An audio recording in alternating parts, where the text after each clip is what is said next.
UP ATS ने बांग्लादेश से UP के विभिन्न स्थानों पर जाली नोट तस्करी करने वाले गैंग के सरगना को एटीएस ने गिरफ्तार किया है। साथ ही पुलिस ने उसके पास से 1.5 लाख रुपए के नकली रुपए भी बरामद किए हैं। एटीएस ने पहले ही इस गिरोह के 4 सदस्यों को गिरफ्तार किया था। गिरफ्तार अभियुक्त अच्छे लाल चौरसिया उत्तर प्रदेश का रहने वाला है। उसने नकली नोटों की सप्लाई के लिए अपना गैंग बनाया हुआ था। उनके खिलाफ यूपी एमपी के कई जनपदों में 1 दर्जन से ज्यादा मुकदमे दर्ज हैं। मौनी अमावस्या के दिन गंगा स्नान के लिए घाटों पर श्रद्धालु जुटेंगे। लोग मौन रहकर गंगा में आस्था की डुबकी लगाएंगे, वहीं दान देकर पुण्य के भागी बनेंगे। इसके पूर्व नमामि गंगे व गंगा टास्क फोर्स की ओर से राजघाट पर अभियान चलाकर सफाई की गई। इसके जरिए लोगों को स्वच्छता का संदेश दिया गया। साथ ही गंगा निर्मलीकरण अभियान में बढ़ चढ़कर हिस्सा लेने की अपील की गई। जापान की प्रमुख वस्त्र कंपनी यूनिक्लो का प्रतिनिधिमंडल गुरुवार को बीएचयू कुलपति प्रोफेसर सुधीर जैन से मिला। इस दौरान फास्ट रिटेलिंग, प्रशिक्षण प्रबंधन और छात्रवृत्ति पर चर्चा की गई। बीएचयू ने फास्ट रिटेलिंग के साथ एक समझौता ज्ञापन पर हस्ताक्षर किया है।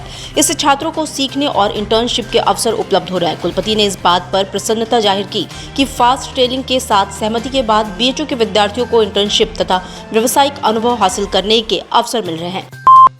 ज्ञानवापी परिसर स्थित श्री आदि विश्वेश्वर महादेव भगवान को रामनगर औद्योगिक एसोसिएशन के शिव भक्तों द्वारा 1.25 किलो चांदी की चौकी भेंट की जाएगी। इस अवसर पर बड़ी संख्या में महिलाएं, बच्चे व पुरुष भगवान का दर्शन करेंगे। इसकी जानकारी रामनगर औद्योगिक क्षेत्र के अध्यक्ष देव भट्टाचार्य ने गुरुवार को पत्रकारों से बातचीत में दी।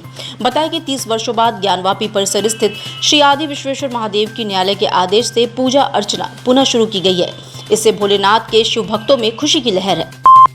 नगर निगम प्रशासन की ओर से बकायेदारों पर लगातार कार्रवाई की जा रही है। नगर निगम की टीम ने दशाश्वमेध व भेलुपुर जोन में अभियान चलाया। इस दौरान गृह कर बकायेदारों पर सख्त कार्रवाई की गई। 8 दुकानों को सील कर दिया गया।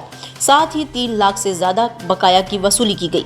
वहीं एक गाड़ी अतिक्रमित सामान भी जब्त कर लिया गया। जोनल अधिकारी दशाश्वमेध जोन संजय तिवारी के नेतृत्व में चौक थाना प्रभारी और पुलिस बल के सहयोग से गुदौलिया चौराहे से दशाश्वमेध तक और दशाश्वमेध प्लाजा के दूसरी तरफ भ्रमण कर सघन अतिक्रमण अभियान चलाते हुए तमाम दुकानदारों का अतिक्रमित सामान हटवाकर सड़क और पटरी खाली करवाया गया।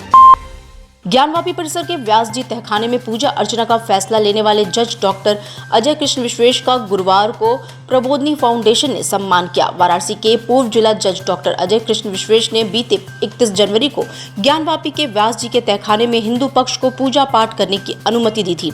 इस ऐतिहासिक फैसले के बाद कार्यक्रम में डॉक्टर विश्वेश ने अपनी बातों को मीडिया के समक्ष रखा। कहा कि जिसके पक्ष में फैसला नहीं आता है उनमें आक्रोश नजर आता है।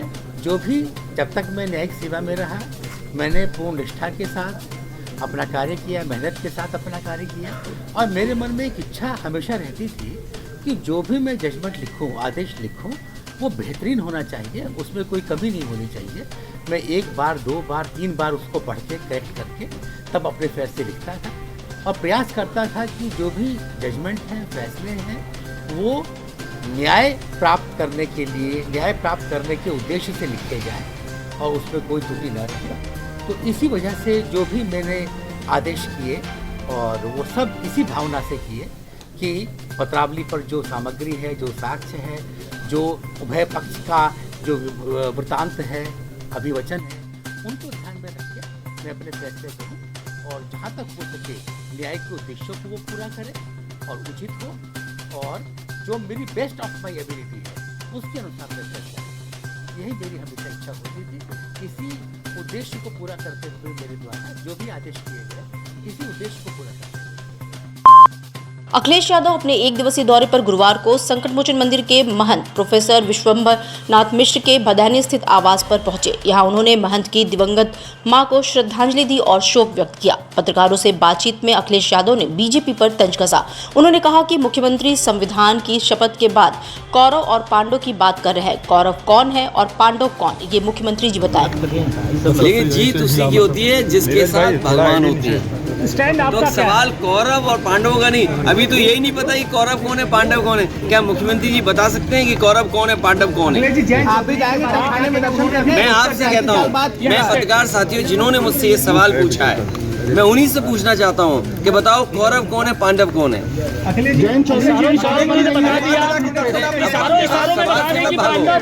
मैं अपने पत्रकार साथियों से कहना चाहता हूँ, आपको बजट मिलता है, उससे कंट्रोल होते हैं आप, लेकिन भ्रष्टाचार उससे कंट्रोल नहीं होता है। करप्शन उससे कंट्रोल नहीं हो रहा, लॉ एंड ऑर्डर उससे कंट्रोल नहीं हो रहा है। इसलिए आप भागो मत। मेरे पत्रकार साथियों, अगर आप ये बात कह रहे हो कि मुख्यमंत्री जी ने क्या on the floor of house कहा है, तो आप बताइए कि कौरव कौन है, पांडव कौन है।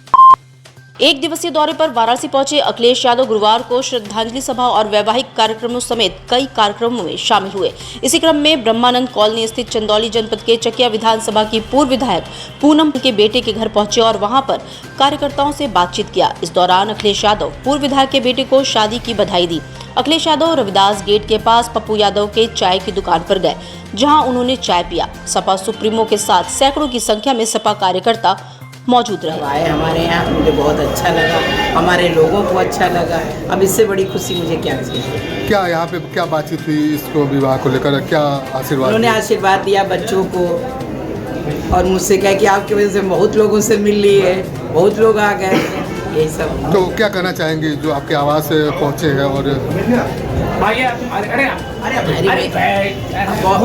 हम लोग तो परिवार, मतलब पार्टी के हम लोग परिवार हैं और हमारे यहाँ आए, इससे बड़ी खुशी और कुछ नहीं हो सकती मेरे लिए।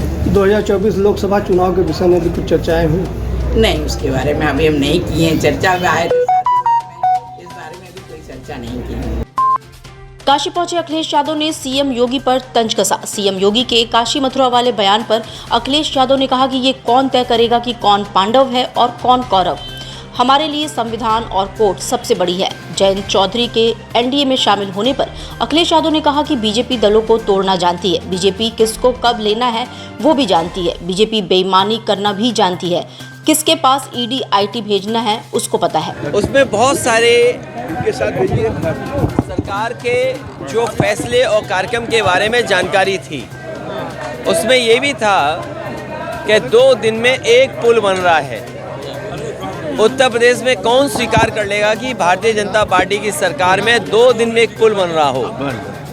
और जिस तरह महंगाई बढ़ी है, बेरोजगारी बढ़ी है और डबल इंजन की सरकार को जो काम करने चाहिए थे बुनियादी, उन कामों को सरकार नहीं कर पा रही है।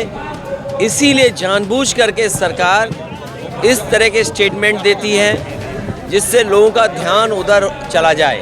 अगर उन्होंने ये कहा सदन में, क्योंकि विपक्ष के लोगों को एक बार जब मौका मिल जाता है बात करने का, उसके बाद अपनी बात रखने का मौका नहीं मिलता है। और जो अखबारों में हमने पढ़ा वो आप सब हमसे पूछ रहे हैं। तो ये बीजेपी के लोग बताएं कि आखिरकार कौन कौरव है, कौन पांडव है।